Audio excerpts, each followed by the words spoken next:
Hey YouTube, what's up? And JT Sasuke. I'm actually here to bring you my catch-up review on Naruto Gaiden. I'm gonna actually do this in a separate video, just each chapter, but I figure that I might as well just sum it all up for you guys in one video and give you guys my thoughts. So basically, what ends up happening is that Sarada is in school. They're about to graduate, and Sarada is wondering what's going on. Why is she a ninja? And her Sasuke is showing. She's starting to question a lot of stuff, which is cool. She's becoming very self-aware. But she's wondering, why are we graduating? What's the point of being a ninja? You know, what's the point of any of this? If I'm going to become a ninja, what next? You know what I'm saying? What is the purpose of all of this? What is the hype for all of this? I don't see why people are excited. So we then see that she's friends with Choji's daughter. Immediately, I hate Chocho. Just letting you guys know, I hate her so much. She should not have been a part of this series. But moving forward, she was walking with Chocho, and Chocho was talking about her dad. It was very apparent that Sasuke was not a presence in her life. She had a lot of problems with Sasuke.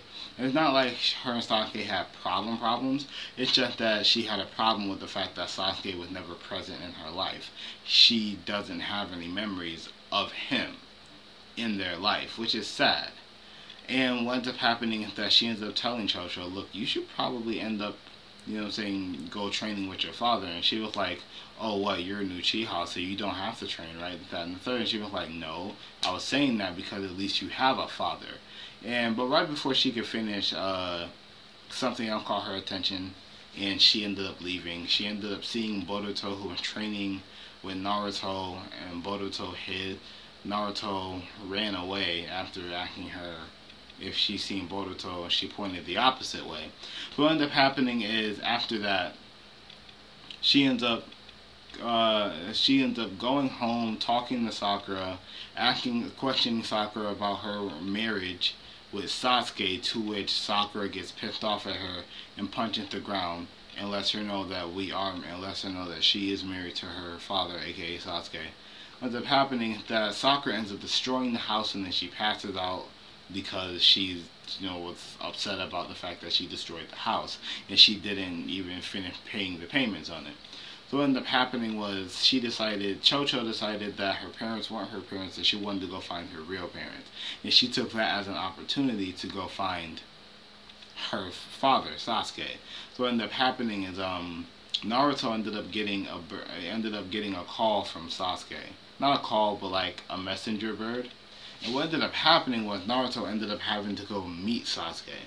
Now the reason he had to end up meeting Sasuke is because Sasuke was walking through the woods when this guy attacked him. Now Sasuke was doing Sasuke, and this guy was not about to hit Sasuke whatsoever. Sasuke was reading his movements, stopping everything, using Chidori, running it through his new katana that he has, which is pretty cool. I missed the old one, but the new one's pretty cool as well, and it's a traditional katana, so it's whatever.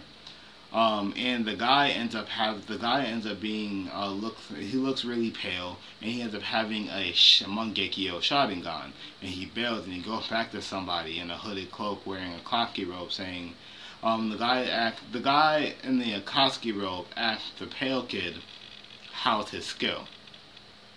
He says it's formidable. And the guy in the Akatsuki robe was like, as I thought, but he killed Itachi, so he has to pay. So that's what Naruto is going to meet him for, because of that confrontation, because of the guy that has the Sharingan. Cue the music in the background, guys. My neighbors. With that being said, we're going to move on and talk about the rest of the series. Basically, after that, Sarada goes to sneak out with the 7th Hokage. They end up getting tripped up by the guy named Shin, the same guy that attacked Sasuke. Naruto comes to their aid because he senses them behind him, and Naruto is about to fight him, but what ends up happening is that Naruto is too powerful, and that's what this little Jubi thing says. So he teleports them away, to which I wonder why that thing has Obito power in the first place. But what ends up happening is that they end up continuing on their journey. They end up meeting Sasuke. Sarada almost gets killed by Sasuke, but Sasuke realizes that's his daughter after she said Papa. or daddy, whichever translation you read, and he realized it was Sarada didn't ask him what's been going on. He says it's none of her business. Naruto walks into which he kind of snaps on Naruto. So as Sasuke snaps on Naruto for bringing the children, he's like, I'm gonna bring them back, but it was safer for them to be with me and not just a clone. So what ends up happening is that as they were talking, they sensed that as they were talking, Sarada ran off, so Naruto went to go talk to her. Sasuke and Naruto sensed that the Shins were there. The Shins decided to attack, and they did. Now Sasuke was doing most of the fighting, and he told Naruto, when you see it opening, get the kids out of here. And that's exactly what he was going to do, so that's why he didn't fight in this battle at all. But Naruto ended up getting stabbed in the stomach because they have the power to control weapons with a curse seal, and that's cool in my opinion. Not the most effective power, but it was cool, and they caught Naruto off guard, to which we all found out Naruto's battle senses have been extremely dull because he's been behind a deck for a long time. So with that being said, after that, Sakura ends up actually figuring out what's going on with Sarada, and she ends up leaving, because after Sakura passed out, Sarada talked to Shizune.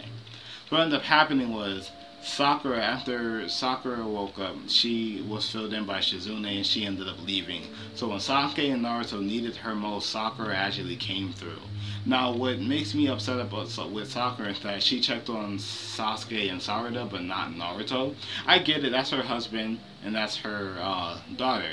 But Naruto's also, saying Naruto, A, is your friend, B, he's there, C, he's the only person that's actually hurt. So, I would like to see you check on him as well.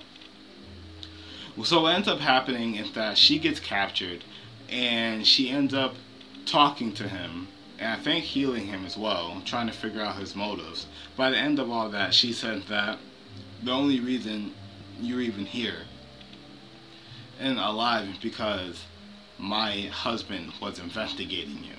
So it makes me think that she's been trying to get the information out for Sasuke.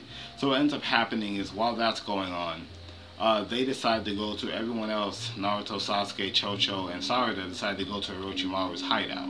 There are some jokes about his sexuality, but we all know Orochimaru's a guy. And Orochimaru also look really young. But Jugo and Suigetsu are adults, and they look extremely tall. What ended up happening was, while they were figuring out what was going on with Shin, to which we found out Shin's backstory, he's a clone experiment that Orochimaru was making, and he was just obsessed with Itachi Uchiha, so he took on the name Uchiha and stuff like that, and that's why he attacked Sasuke. But what ended up happening with this, Sarada wanted to know who Karin was. She found a picture in the destroyed rubble of her home, and the picture was folded over, because it was the picture of Taka, but without Karin. It was with Sakura instead. What ended up happening, she seen that Karin was folded over, so she wanted to know who that lady was, because she wears the same glasses that I currently don't have on. What ended up happening was, she asked Suigetsu about the lady, because Suigetsu was in the picture as well, and by that Karin. He told her a situation. They found an umbilical cord, and they tested it, and it tested positive. Boom. Sarada is supposed to be Karin's daughter now. What ends up happening is, she ends up getting angry, calling Naruto a liar, and ends up saying, hey, I don't want to save her, she's not even my mom. To which Naruto's like, she raised you, so whatever. It doesn't matter about blood. What matters is love. What ends up happening is, they go to save Sakura, to where Sakura was actually, it seemed like she was having a pretty decent battle. It seemed like she was on the losing side, because she had got stabbed with a couple weapons, but she was fine. Sasuke came in and crushed him, and then started to help Sakura. That's when a bunch of the Shin clones came out, because there were multiple of them, and they decided to start attacking everyone, and decided to try and kill the adult Shin, to which I think he escaped, I'm not sure, I can't remember. But Naruto made multiple shadow clones and started beating them up as well. And after Naruto beat them up, what ended up happening was, after Naruto beat them up, what ended up happening is, he was able to calm down the main Shin, and he took them into the village to Kabuto for them to be like in the orphanage. With that being said, after that, basically nothing happened. So we found out that Sakura is actually Sakura is actually Sakura's mom. Sasuke was away on a mission investigating Kaguya, and he's gonna end up finding threats bigger than Kaguya herself. And with investigating her dimension and why he was away for a long time, this was a mission assigned to him by Naruto and the Kages. And with that being said, that was it. Now my thoughts on this was that it was a good show. It was a good mini story. It was definitely very interesting. It had a fast pace, which is what it needed. Of course, we got some flashbacks, but you know what I'm saying, certain flashbacks, like the Sasuke flashback to the 5 Kage summit, that was needed. The other flashback with Naruto realizing that he had a sad past, that wasn't needed. But other than that, it was a great short story. I liked it a lot, and I wish it could have went on a little bit longer. It was basically set up for Boruto the movie. I will let you guys know when I see that and give you guys my thoughts on that as well. That being said, that's the end of my video. So like it if you did, comment down below, let me know what you guys think, and subscribe to my channel for more content, alright? Bye guys.